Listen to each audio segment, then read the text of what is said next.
Expert XP, o maior evento de investimentos do mundo, traz a visão dos grandes nomes do mercado sobre o novo futuro. Não perca as palestras abertas de Tony Blair, Irving Magic Johnson, Malala, Ray Dalio e especialistas brasileiros. De 14 a 18 de julho, inscreva-se em expertxp.com.br.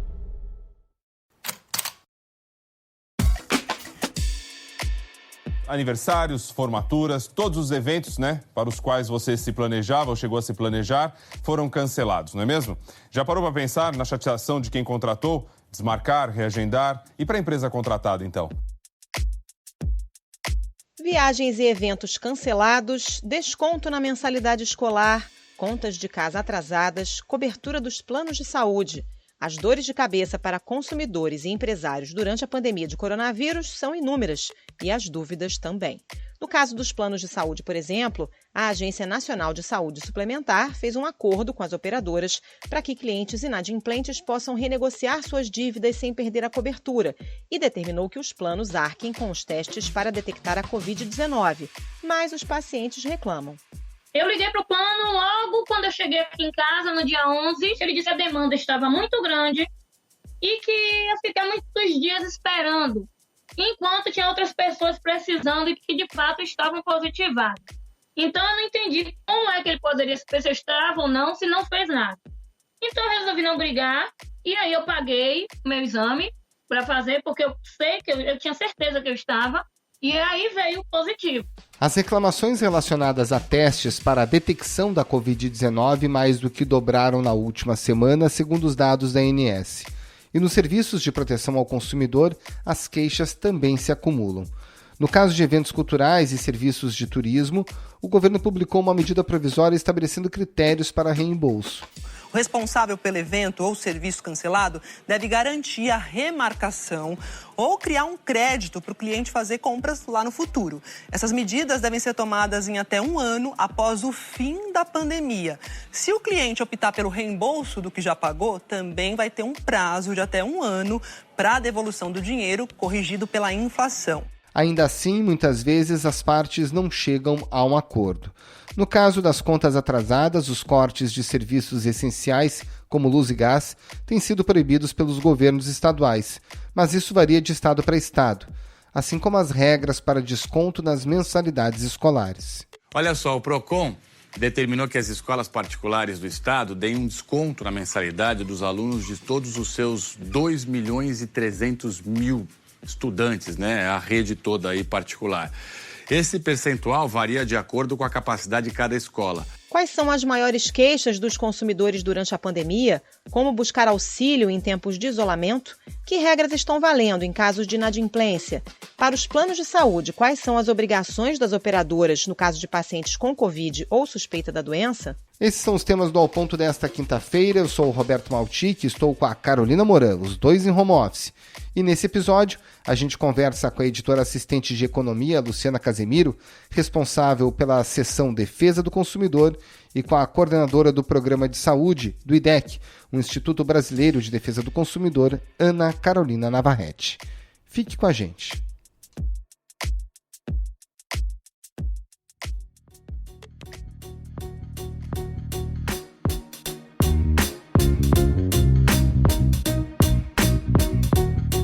Ana Carolina Navarrete, coordenadora do Programa de Saúde do IDEC. Nesse momento de pandemia, quais são as demandas mais volumosas que chegam até vocês, de consumidores?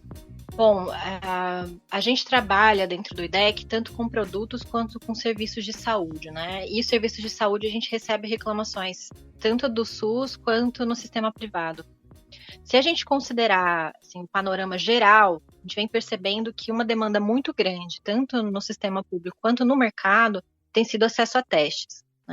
Acesso a testes para a Covid no sistema público envolve um protocolo muito restrito, previsto pelo Ministério da Saúde, o que a gente já sabe que está ligado a um cenário de subnotificação. Um outro problema, daí é mais relativo à saúde privada, ao mercado de planos de saúde, é uma falta de coordenação muito grave do sistema, Isso gera negativa de atendimento em muitos níveis, A ANS soltou um relatório recente sobre reclamações de consumidores e os principais temas reclamados, a principal categoria é uma categoria residual, que é a de todos os atendimentos não relacionados à Covid, mas que foram pela Covid afetados. Esse é o principal tema de reclamação. Então, é adiamento de procedimento, não realização de consulta, não realização de cirurgia, em razão da Covid. Esse é o principal tema reclamado segundo esse relato da agência. O segundo tema é teste.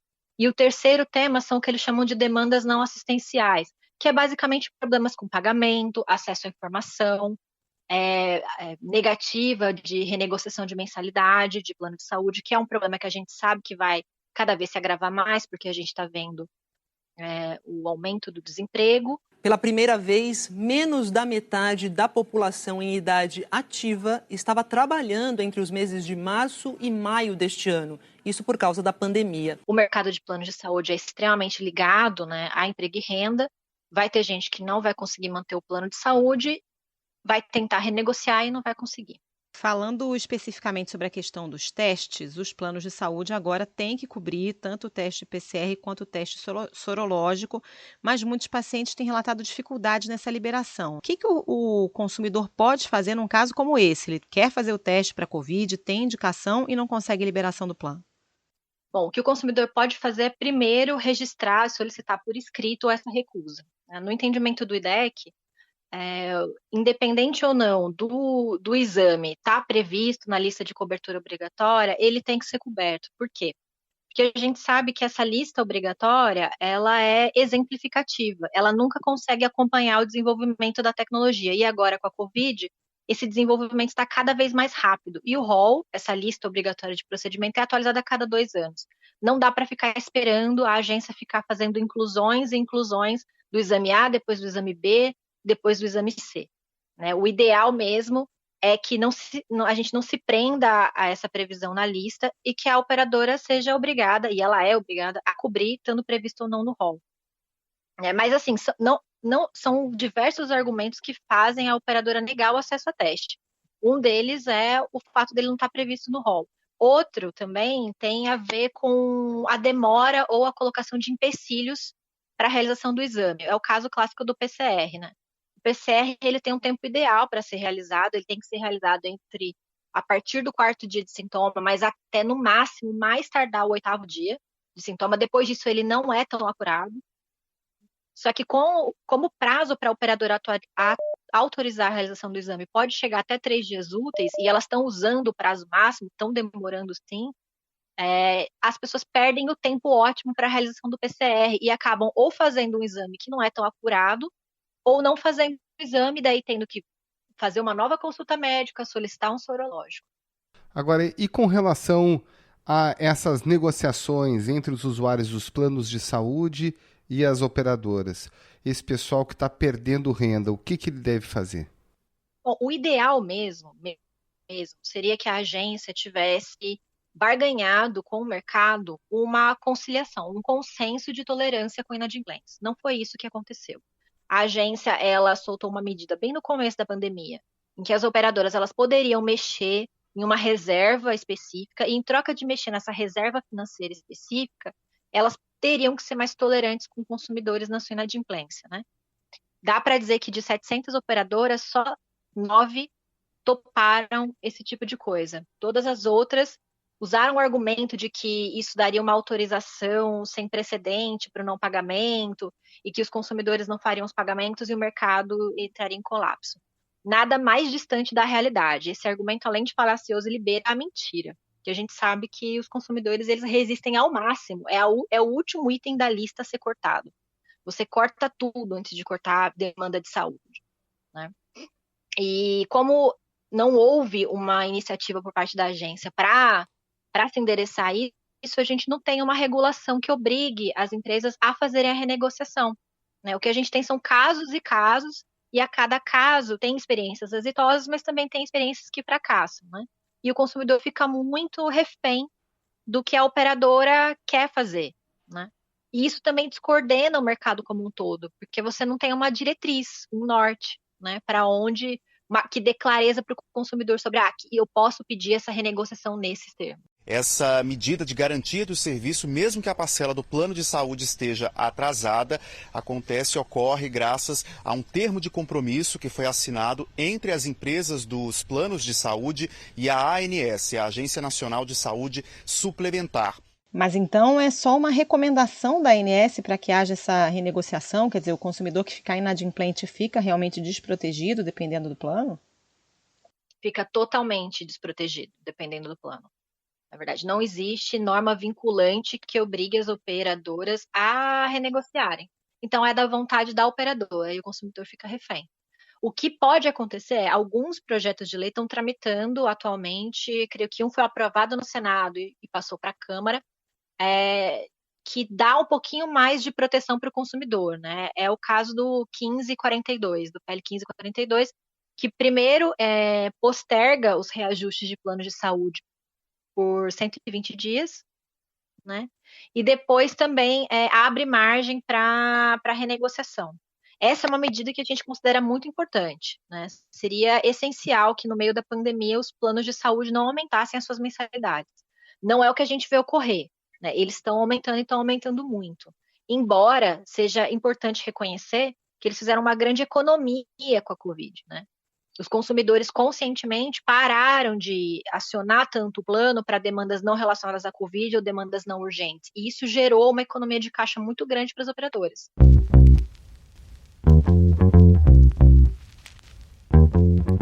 O consumidor tem algo a fazer na justiça quando não paga? Tem algum argumento a ser levado para eventualmente manter o plano? Olha, primeiro é uma coisa importante de se dizer. Quem é consumidor de plano individual, ele tem um período de tolerância que está previsto na lei, que é de 60 dias. É importante lembrar que são 60 dias corridos ou não. Então, ao longo do ano do contrato, que é o ano que o contrato faz aniversário, nos 12 meses anteriores, ele pode ficar até 60 dias corridos inadimplente, né? Mas ele tem que, ao ser notificado até o dia 50, né, até o 50º dia, ele tem que ser notificado e tem que fazer o pagamento antes de dar os 60 dias, senão ele vai ser desligado, né? O que a gente vê é, se ele faz tratativas para negociar, e tem boas razões para isso, então ele está desempregado, ele não tem condição de fazer os pagamentos, ele pode tentar judicializar. Mas a gente ainda não tem visto processos como esse chegarem nos tribunais, e nem como os tribunais estão entendendo esse tipo de questão. É muito prematuro para dizer se as chances de sucesso são grandes para o consumidor. Doutora Ana Carolina Navarrete, muito obrigada pela participação, bom trabalho por aí. Muito obrigado, um abraço e um ótimo trabalho. Eu que agradeço e o IDEC está à disposição. Lembrando que a gente é uma associação fundada por consumidores para consumidores.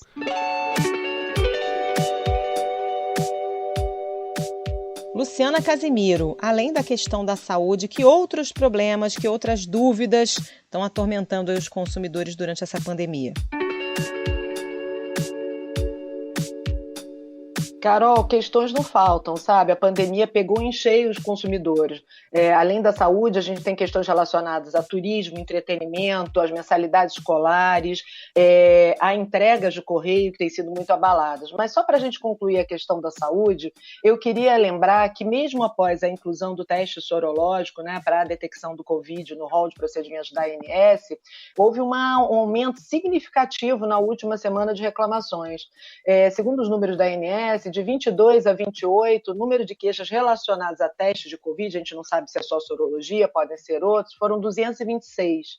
Na semana de 29, né, quando houve a inserção, até o dia 5, foram 564. Parecem números pequenos se a gente pensar na quantidade de gente que tem plano de saúde, mas a gente sempre tem que ver as reclamações dos consumidores como um indicativo, né? Ela mostra onde está o problema e se o problema está crescente ou decrescente. Nesse caso aqui, eu acho que mostra que ele ainda continua muito presente e as pessoas têm relatado ainda muita dificuldade de fazer o teste. Muitas viagens nacionais ou internacionais, eventos como festas de formatura, casamentos e shows estão sendo cancelados por causa da pandemia do novo coronavírus.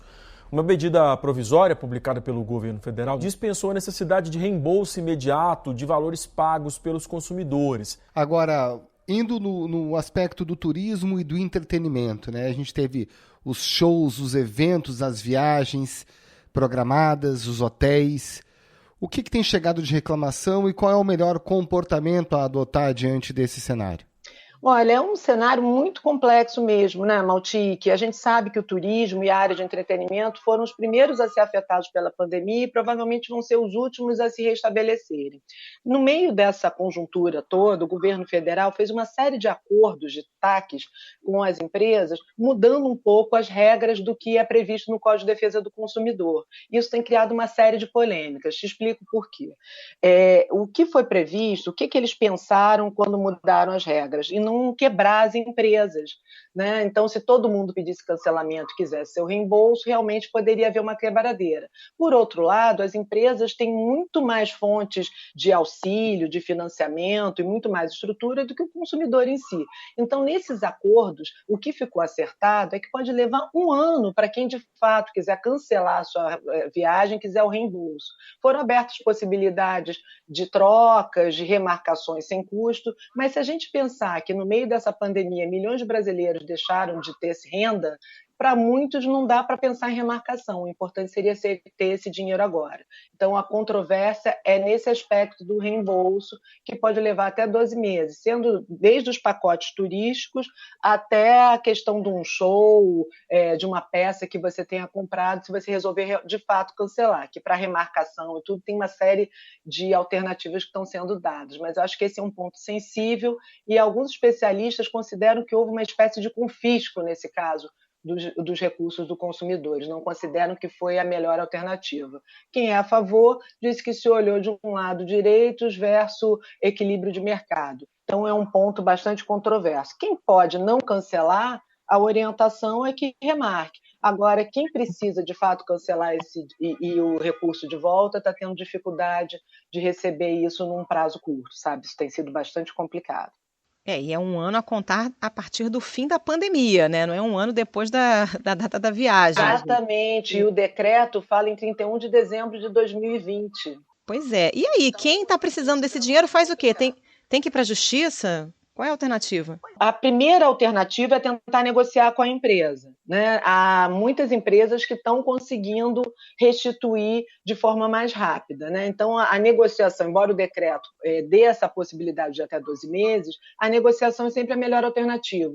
E tem uma outra coisa que pega aí, Carol, é porque quando você tem um reembolso, para quem opta pelo reembolso, ficam mantidas multas contratuais. Então, você pode, inclusive, receber menos do que você pagou, o que não me parece muito justo nesse momento. A gente sabe que as empresas estão em grande dificuldade, que os financiamentos prometidos pelo governo também estão chegando numa velocidade que não é o que as empresas precisavam, mas o consumidor é o lado mais vulnerável nessa história, né? O professor Ricardo Morichita, um grande especialista em direito do consumidor, ele costuma defender que o Código de Defesa do Consumidor é para ser usado nos momentos de exceção. No momento de normalidade, é muito mais fácil você negociar, né? Nesse momento, o consumidor está mais fragilizado. Agora, a justiça é sempre uma alternativa, agora é uma alternativa demorada.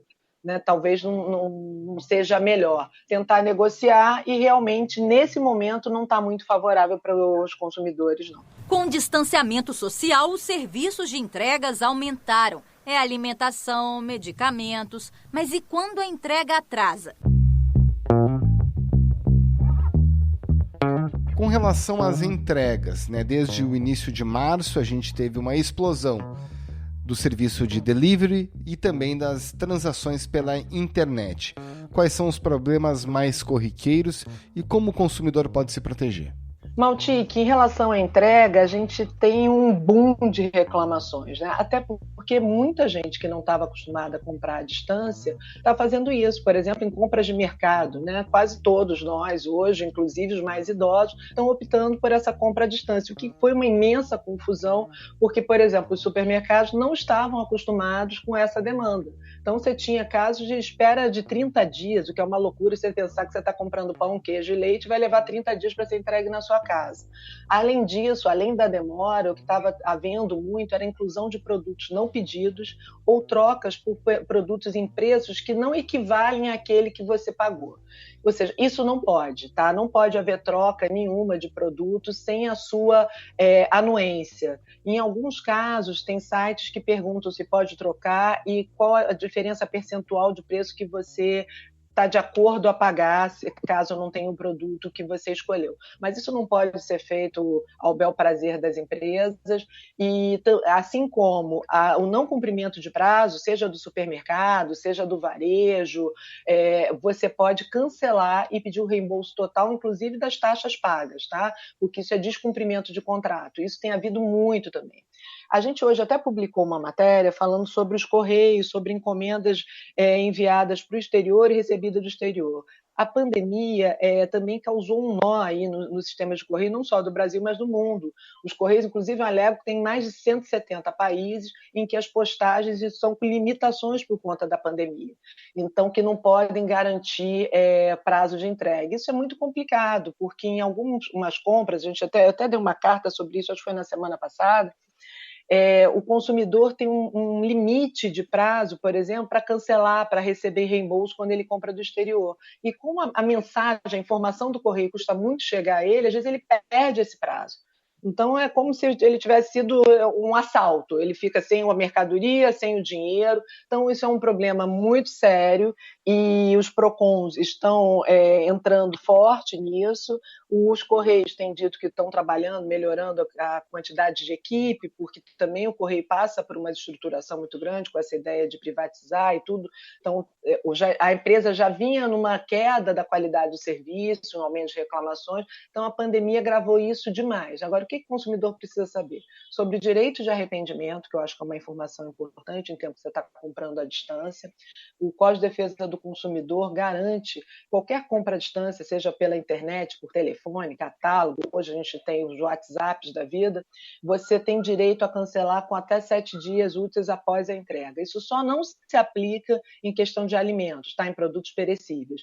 Mas se você comprou alguma coisa no varejo que não está chegando, ou quando chegou, você viu que a qualidade era inferior, ou comprou mesmo alimentos que não sejam perecíveis, sei lá, comprou um vinho, comprou que você decidir desistir, você tem todo o direito a reembolso integral. Então, acho que essa é uma informação boa. E a outra é que os prazos informados, os preços, tudo aquilo que diz respeito ao contrato, embora nas compras à distância, às vezes você não tem um contrato formal, mas tudo aquilo que é informado no chat, tudo, print, guarde todas essas informações, porque isso é como se fosse um contrato, e isso precisa ser respeitado. Qualquer descumprimento do contrato dá direito a cancelamento, e qualquer cobrança indevida, você tem direito de ressarcimento em dobro. Então, acho que são informações importantes para as pessoas terem em mente nesse momento. Luciana, mensalidade escolar. Acho que essa é uma das grandes polêmicas dessa pandemia, né? Já estamos aí há alguns meses sem aulas nas escolas particulares. Em alguns estados tem guerra de liminar, como é o caso do Rio de Janeiro. Cada escola dá um percentual diferente. Tem como negociar? Tem um percentual justo para servir de ponto de partida? Olha, isso é mais que uma polêmica, é uma novela estilo mexicano, né? Ninguém sabe exatamente como é que isso vai parar. Olha, no princípio da discussão, a Secretaria Nacional de Defesa do Consumidor chegou a se posicionar contra até os descontos, mas eles mesmos começaram a rever essa postura. O que acontece? Me parece, e aí a Defensoria Pública, eu conversei muito com o pessoal do Nudecom, com a Patrícia Cardoso sobre isso, não é a favor de uma lei que seja linear. Por quê? Porque existem escolas de padrões diferentes e prestações diferentes de serviço. Ou seja, tem escolas que estão funcionando online quase como se fosse presencial, com aulas normais, atividades, e outras que a gente sabe que estão fazendo alguma coisa para não perder a mensalidade, para dizer que não estão fazendo nada. Tem universidades, por exemplo, que tem uma prática muito importante e que ela tem que andar em conjunto com as aulas em sala de aula e que não estão acontecendo. Então, assim, como é que ficaria isso? O que o PROCON procurou fazer aqui no Rio de Janeiro? Isso é uma coisa que está caminhando. Eles pediram a várias universidades, por exemplo, que apresentasse a sua planilha de custo. A ideia é que os descontos fossem proporcionais àquilo que as universidades e escolas, de fato, estão obtendo de economia por estarem fora das salas de aula, né? Se tem economia de luz, de água, por outro lado, as empresas tiveram que investir em plataformas, em redes que suportem o volume de informações que são colocadas. Então, assim, há uma preocupação que ninguém saia em desvantagem, porque você também não quer que a escola do seu filho quebre quando você voltar, que os professores não estejam lá. Por outro lado, não é justo impor ao consumidor uma mensalidade que não corresponde ao serviço que está sendo prestado. Então, assim, era a ideia também da LERJ fazer do Flávio Serafim e tudo, fazer essa composição. Chegou-se ao percentual de 30%. Para quem tem filhos aí matriculados, desde a educação infantil até o ensino superior, agora a instituição de ensino será obrigada a dar desconto. Se a mensalidade for até R$ 350, não é obrigado a nenhum desconto. Se for acima disso, então tem que dar um desconto de 30% da diferença para R$ 350. E aí está essa discussão enorme. A orientação que se dá é porque qual é a preocupação de ter um percentual de 30%? É porque, de repente, para quem está com a sua renda mantida, 30% pode ser mais do que suficiente e justo. Mas o problema é aquele pai, por exemplo, que está com renda zero, que é prestador de serviço, que está com tudo parado, ou que estava com o comércio fechado e estava ganhando absolutamente nada. Então, assim, a ideia é que os pais negociem com as instituições de ensino, dentro das suas necessidades, e, além disso, cobrar transparência das instituições de ensino para que elas mostrem aquilo realmente onde elas ganharam e perderam, e que cheguem a uma conta de bom senso, que garanta para as famílias a tranquilidade que não estão sendo abusadas financeiramente e que também não inviabilize o funcionamento da instituição daqui para frente. Então, é uma composição difícil, tem algumas escolas fazendo, também tem brigas judiciais contra grupos, por exemplo, a Defensoria Pública entrou contra a Estácio e conseguiu 15% de desconto. Então, assim, os pais devem se informar, é bom que eles se organizem e é bom que tenham um canal, exijam da escola um canal de negociação. Eu acho que isso é fundamental. Luciana Casemiro, responsável pela seção Defesa do Consumidor do Globo, muito obrigado pela sua participação aqui no Ao Ponto. Um abraço. Obrigada, Luciana. Até a próxima. Olha, eu que agradeço, Maltique, Carol, e lembro as pessoas que a Defesa do Consumidor do Globo, ela também faz intermediação de conflito. Então, quem tiver algum problema, alguma questão, reclamação de empresas, de serviços, pode entrar lá no site da Defesa e fazer a sua reclamação. Basta você se cadastrar uma vez e fazer a sua reclamação, que a gente entra em contato com a empresa e tenta ajudar a resolver. Tá bom, gente? Obrigada e até a próxima.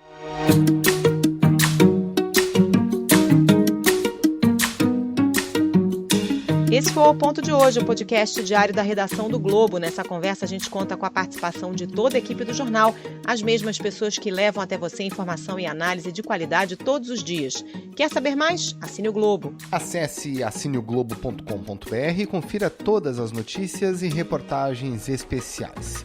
Material de utilidade pública relacionado ao novo coronavírus está disponível a todos os leitores. Não precisa ser assinante. A edição ficou com Nicolas Witzel. Tchau. Até mais.